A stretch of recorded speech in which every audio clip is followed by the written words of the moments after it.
Jemaat yang dikasihi Tuhan Yesus Kristus, hari ini kita memasuki Minggu Estomihi. Marilah kita masuk ke dalam persekutuan yang kudus dengan Tuhan. Kita menyembah dan memuji namanya. Kita bernyanyi dari buku ND nomor 17 ayat 1, Raja Natumimbul.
Di dalam nama Allah Bapa dan nama anaknya Tuhan Yesus Kristus dan nama Roh Kudus yang menciptakan langit dan bumi.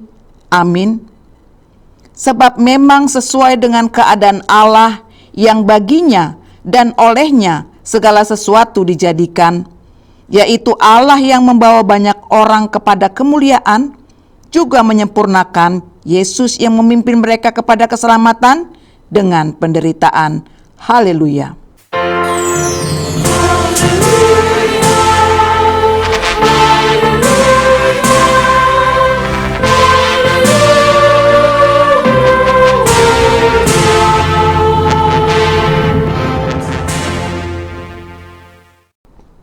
Marilah kita berdoa. Ya Tuhan Allah, Bapa yang Maha Pengasih, Engkau melihat dan mengasihi kami umat-Mu. Engkau tidak menunda, tetapi menyerahkan anak-Mu yang tunggal itu ke tangan orang berdosa. Dia menderita aib dan nista, dan akhirnya mati di kayu salib. Tolonglah kami agar kami tahan dan bertekun dalam penderitaan seperti Dia, supaya nama-Mu bersama-sama dengan Tuhan Yesus Kristus dan Roh Kudus dipermuliakan. Amin. Mari kita bernyanyi dari buku ND nomor 581, Sangap di Jehovah.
Dengarlah hukum Tuhan pada minggu ini, yaitu titah keempat dan artinya. Ingat dan sucikanlah hari yang dikuduskan itu. Lakukanlah segala pekerjaanmu di dalam 6 hari. Tetapi pada hari yang ke-7 ialah Sabat bagi Allah Tuhanmu. Engkau tidak boleh bekerja pada hari itu. Juga anakmu laki-laki atau perempuan, pembantumu laki-laki atau perempuan, ternakmu, atau orang lain yang berada di tempat kediamanmu. Sebab Allah menciptakan langit dan bumi dan segala isinya di dalam 6 hari. Kemudian ia beristirahat pada hari yang ke-7. Itulah sebabnya Allah memberkati hari itu dan menguduskannya. Maksudnya adalah kita harus takut serta kasih kepada Allah. Sebab itu, janganlah menganggap rendah akan ajaran dan firman Allah. Hendaklah kita menganggap itu kudus dan hendaklah kita tekun mendengar dan mempelajarinya dengan gembira. Demikian firman Tuhan, marilah kita memohon kekuatan dari Tuhan. Ya Tuhan Allah, kuatkanlah kami melakukan yang sesuai dengan hukum-Mu. Amin. Kita bernyanyi dari buku ND nomor 686 ayat 1, Ramun Doau.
Marilah kita mengaku dosa kita berdoa.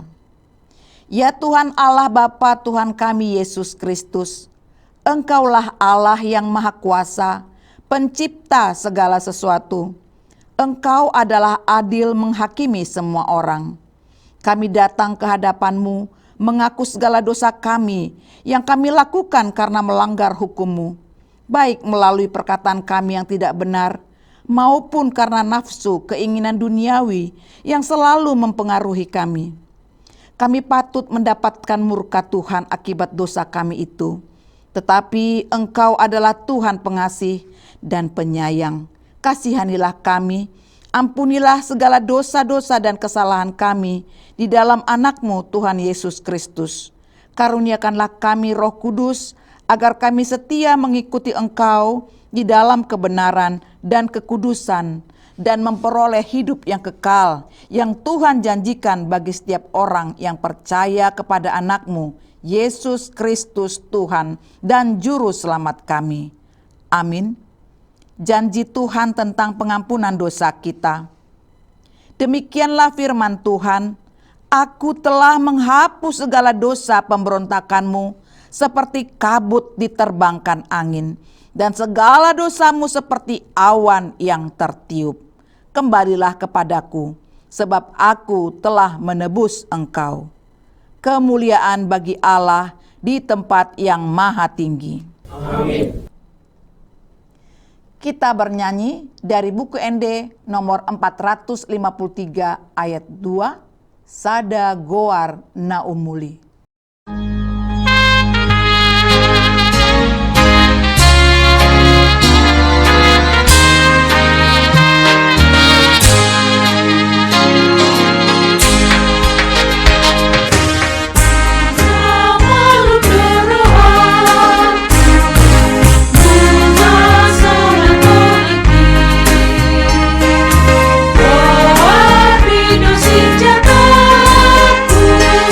Doa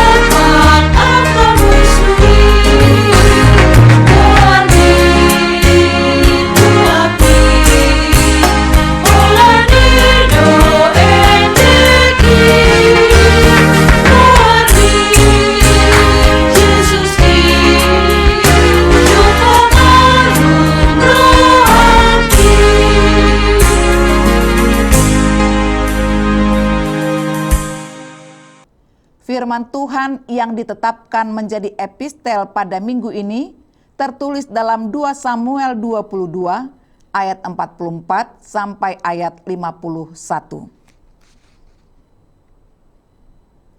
Dan engkau meluputkan aku dari perbantahan bangsaku. Engkau memelihara aku sebagai kepala atas bangsa-bangsa. Bangsa yang tidak kukenal menjadi hambaku. Orang-orang asing tunduk menjilat kepadaku.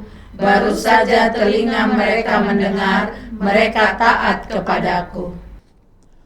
Orang-orang asing pucat layu dan keluar dari kota kubunya dengan gemetar. Tuhan hidup, terpujilah gunung batuku, dan ditinggikan kiranya Allah gunung batu keselamatanku. Allah yang telah mengadakan pembalasan bagiku, yang telah membawa bangsa-bangsa ke bawah kuasaku.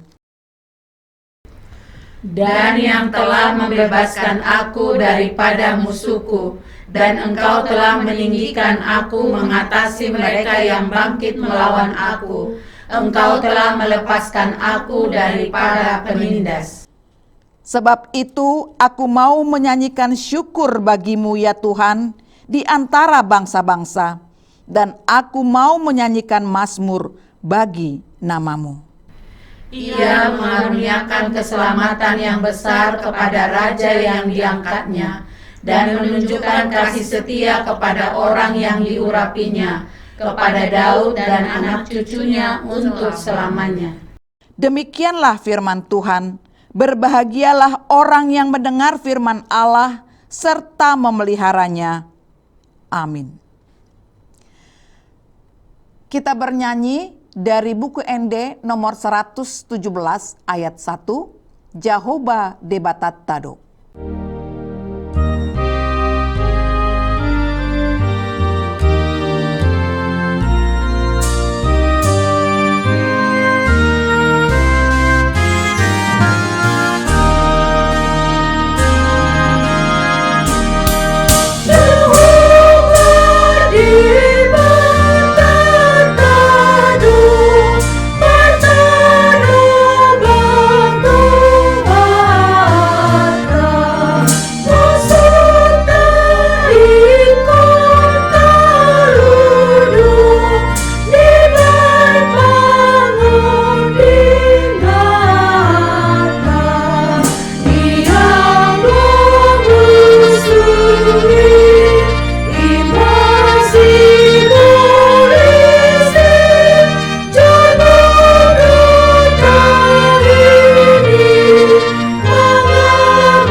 Marilah kita bersama-sama mengaku iman kepercayaan kita sebagaimana teman-teman seiman di seluruh dunia, kita bersama-sama mengucapkannya.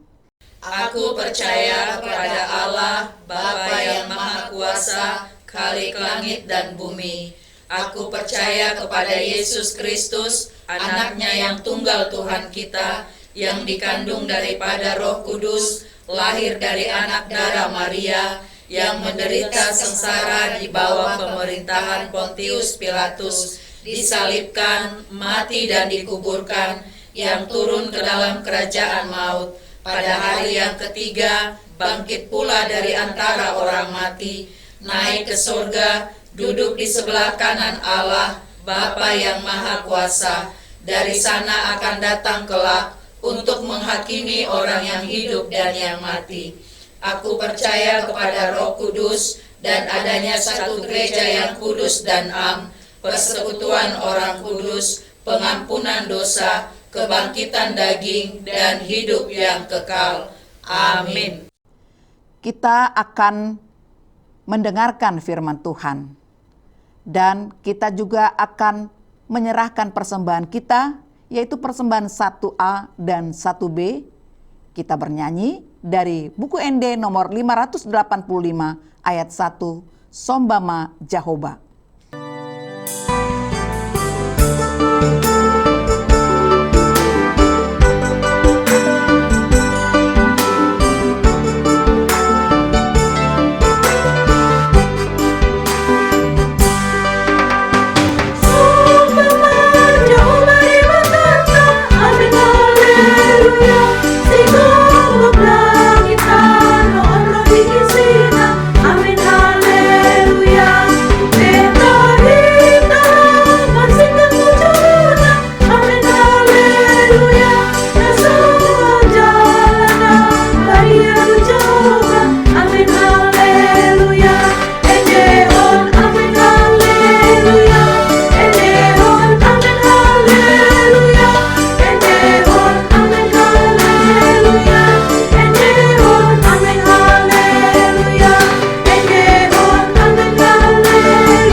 damai sejahtera Allah yang melampaui segala akal, itulah yang memelihara hati dan pikiranmu di dalam Kristus Yesus Tuhan kita.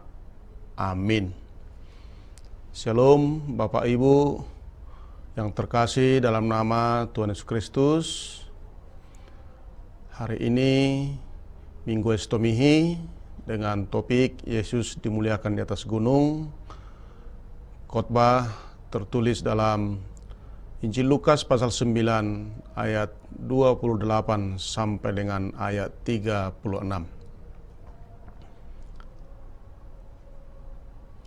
Kira-kira 8 hari sesudah segala pengajaran itu, Yesus membawa Petrus, Yohanes, dan Yakobus lalu naik ke atas gunung untuk berdoa. Ketika ia sedang berdoa, rupa wajahnya berubah dan pakaiannya menjadi putih berkilau-kilauan. Dan tampaklah 2 orang berbicara dengan dia, yaitu Musa dan Elia. Keduanya menampakkan diri dalam kemuliaan dan berbicara tentang tujuan kepergiannya yang akan digenapinya di Yerusalem.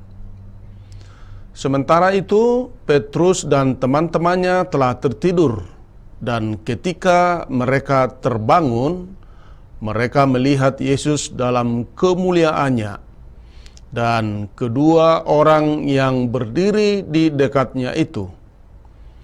Dan ketika kedua orang itu hendak meninggalkan Yesus, Petrus berkata kepadanya, "Guru, betapa bahagianya kami berada di tempat ini.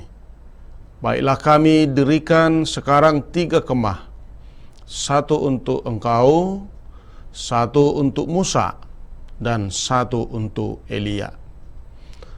Tetapi Petrus tidak tahu apa yang dikatakannya itu. Sementara ia berkata demikian, datanglah awan menaungi mereka.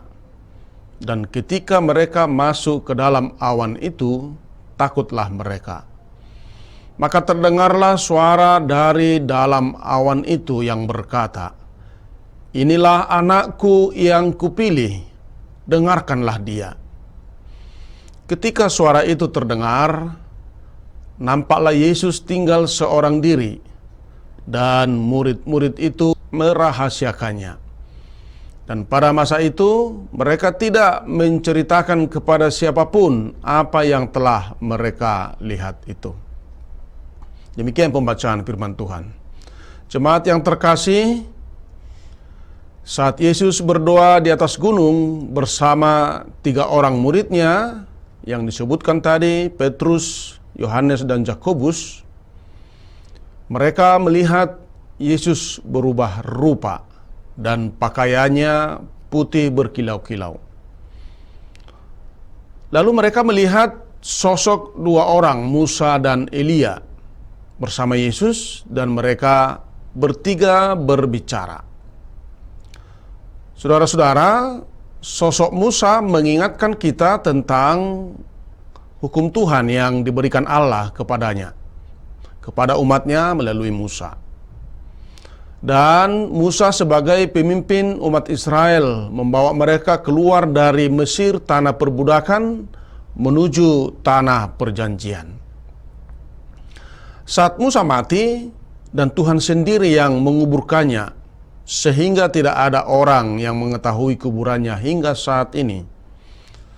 Kita baca dalam Ulangan 34 ayat 5-6. Lalu matilah Musa hamba Tuhan itu di sana di tanah Moab sesuai dengan firman Tuhan, dan dikuburkannyalah dia di suatu lembah di tanah Moab di tentangan Bet Peor, dan tidak ada orang yang tahu kuburnya sampai hari ini. Dalam khotbah hari ini Musa bertemu dengan Yesus, dan Yesus mengatasi Musa. Yesus membawa hukum yang baru, menyempurnakan hukum yang lama, yaitu hukum kasih. Dan Yesus bukan hanya membawa umatnya menuju tanah perjanjian, tetapi membawa umatnya menuju Yerusalem baru, peristirahatan yang kekal yang dirindukan orang percaya. Sosok Elia adalah mewakili para nabi dalam perjanjian lama yang membawa pembaharuan, membawa suara Tuhan kepada umatnya yang sedang berjalan menuju jalan yang salah. Dan Elia juga tidak mengalami kematian. Ia naik ke sorga. Dalam 2 Raja-Raja 2 ayat 11 disampaikan, sedang mereka berjalan terus sambil berkata-kata, tiba-tiba datanglah kereta berapi dengan kuda berapi memisahkan keduanya. Lalu naiklah Elia ke sorga dalam angin badai. Dalam khotbah ini Elia bertemu dengan Yesus dan Yesus juga mengatasi Elia. Yesus tidak hanya membawa kabar keselamatan, tidak hanya membawa perubahan, tetapi Yesus sendirilah sebagai jalan keselamatan dan yang akan membawa kita kepada hidup yang kekal yang Tuhan sediakan kepada orang yang percaya kepadanya. Saudara-saudara terkasih, peristiwa transfigurasi atau Yesus dimuliakan di gunung yang bertemu dengan Musa dan Elia merupakan penyingkapan jati diri Kristus, bahwa dia adalah benar-benar anak Allah, Tuhan dan Juru Selamat umat manusia, atau Mesias yang dijanjikan itu. Mereka bertiga berbicara.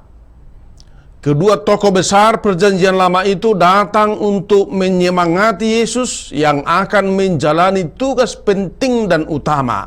Disebutkan tadi tujuan perjalanannya ke Yerusalem, yaitu menyelamatkan manusia dari kuasa dosa dan iblis lewat penderitaan dan kematiannya di kayu salib. Kristus adalah Mesias, anak Allah, Tuhan dan Juru Selamat umat manusia. Seperti suara yang terdengar dari tengah-tengah embun yang menaungi mereka. Inilah anak yang kukasihi, dengarkanlah dia. Bapak ibu saudara-saudara, mendengarkan Tuhan dan mendengarkan firman-Nya, itulah yang diingatkan dalam firman hari ini. Mendengar dan melakukan. Dalam Matius 7 ayat 24 dikatakan demikian. Setiap orang yang mendengar perkataanku ini dan melakukannya, ia sama dengan orang yang bijaksana yang mendirikan rumahnya di atas batu. Jadi, jika hanya mendengar, itu tidak baik. Jika tidak melakukan, itu disamakan seperti orang yang bodoh. Selanjutnya di Matius 7 ayat 26. Tetapi setiap orang yang mendengar perkataanku ini dan tidak melakukannya, ia sama dengan orang yang bodoh yang mendirikan rumahnya di atas pasir. Bapak ibu saudara-saudara, mendengar seperti Maria, mendengar dan merenungkannya. Lukas 2 ayat 19. Mari Bapak ibu mendengarkan dan juga melakukan apa yang diperintahkan, dan mendengarkan, melakukan dengan meneladani apa yang dilakukan oleh Yesus. Bapak ibu saudara-saudara terkasih, Yesus telah kembali ke surga menyediakan tempat bagi setiap orang percaya. Kita yang tinggal di dunia ini melanjutkan misi itu, yaitu menjadikan semua bangsa menjadi murid-Nya. Seperti yang dia sampaikan dalam Matius 28 ayat 19. Karena itu, pergilah, jadikanlah semua bangsa muridku, dan baptislah mereka dalam nama Bapa dan Anak dan Roh Kudus. Untuk tugas itu kita perlu topangan roh yang daripada Bapa, yang telah diutus ke dunia ini. Dalam Yohanes 14 ayat 26 dikatakan, tetapi penghibur, yaitu Roh Kudus, yang akan diutus oleh Bapa dalam namaku, Dialah yang akan mengajarkan segala sesuatu kepadamu dan akan mengingatkan kamu akan semua yang telah kukatakan kepadamu.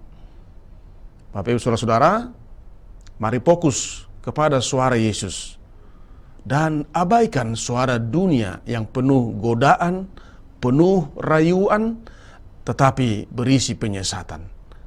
Suara Yesus anak Allah, itulah yang kita dengarkan. Dialah benteng pertahanan dan gunung batu dalam hidup kita, sesuai dengan nama minggu kita hari ini, Estomihi. Amin. Kita berdoa.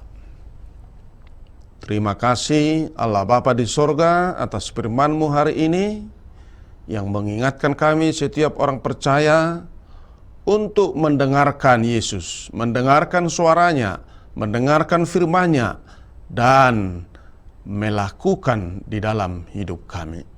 Ajar kami Tuhan dan bimbing kami melalui Roh-Mu yang kudus, mengingatkan semua firman Tuhan yang telah kami dengar, yang telah kami baca, lewat renungan-renungan, lewat khotbah minggu, sehingga kami dimampukan untuk melakukan firman-Mu.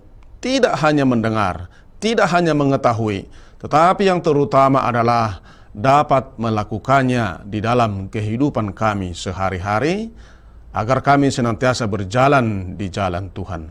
Berkati kami semua Tuhan, dalam nama Tuhan Yesus kami berdoa. Amin.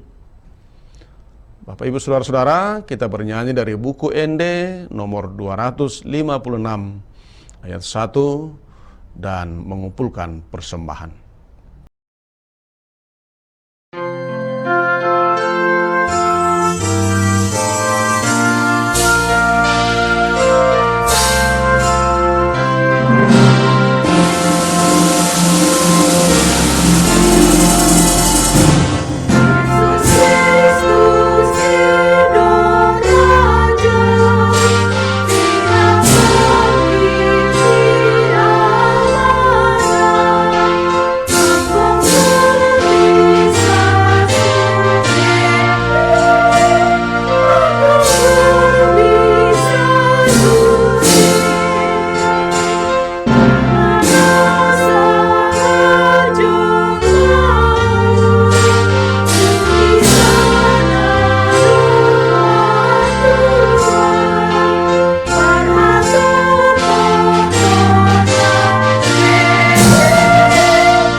Marilah kita berdoa untuk menyerahkan persembahan kita kepada Tuhan.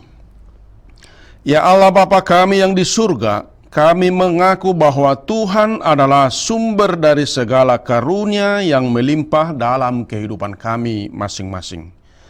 Sebahagian daripada karunia itu kami serahkan kembali sebagai persembahan kepada Tuhan. Terimalah dan berkatilah persembahan umat-Mu ini, agar dapat kami pergunakan untuk pekerjaan dan pelayanan kerajaan Tuhan di dunia ini. Bukalah hati kami untuk mengenal betapa banyak berkat dan karunia yang kami peroleh dari Tuhan, supaya kami senantiasa bersyukur kepadamu di dalam nama Yesus Kristus Tuhan kami. Amin.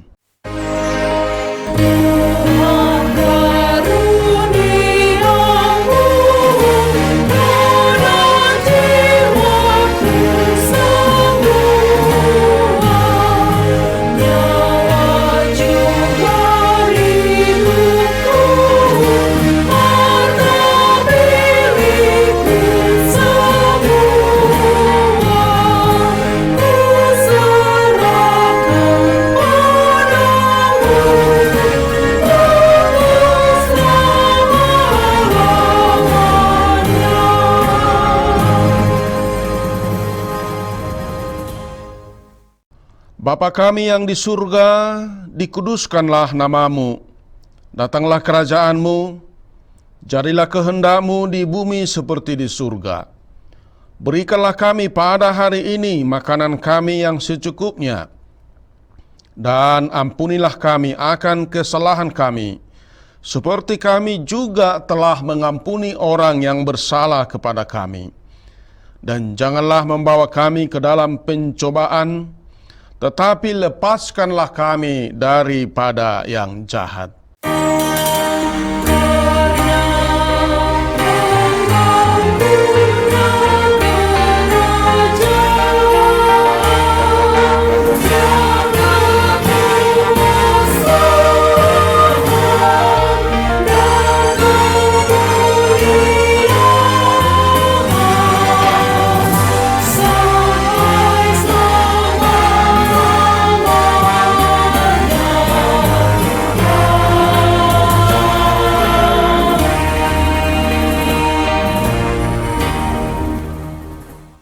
Tuhan memberkati engkau dan melindungi engkau. Tuhan menyinari engkau dengan wajah-Nya dan memberi engkau kasih karunia. Tuhan menghadapkan wajah-Nya kepadamu dan memberi engkau damai sejahtera.